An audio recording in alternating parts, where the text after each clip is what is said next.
સમાચાર વડોદરાથી હરણી બોટ કાંડમાં વધુ 2 આરોપીઓની ધરપકડ કરવામાં આવી છે। દીપેન શાહ અને ધર્મિલ શાહની ધરપકડ કરાઈ છે। કોટિયા પ્રોજેક્ટમાં ભાગીદાર હતા દીપેન અને ધર્મિલ શાહ। મહત્વનું છે કે 21 પૈકી 17 આરોપીઓ પોલીસના સકંજામાં આવી ચૂક્યા છે। હજુ 4 આરોપીઓ પોલીસ પકડથી દૂર છે।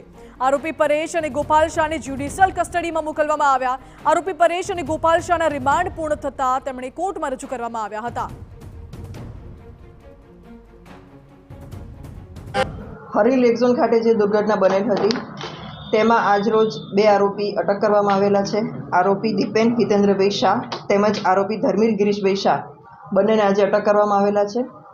આ બંને આરોપીઓ મુંબઈ હતા અને ત્યાંથી વકીલને મળવા આવતા હતા ત્યારે આપણી ટીમે એ લોકોને ચકલી સર્કલ પાસેથી અટક કરેલા છે અને એ લોકોની પૂછપરછ ચાલુ છે।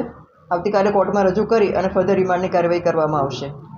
આ ઉપરાંત 2 આરોપીઓ પરેશ શાહ અને ગોપાલ શાહ બંનેના રિમાન્ડના સમય પૂરા થતાં આજે એમને કોર્ટમાં રજૂ કરવામાં આવેલા હતા। કોર્ટે એમને જ્યુડિશિયલ કસ્ટડીમાં મોકલી આપેલા છે।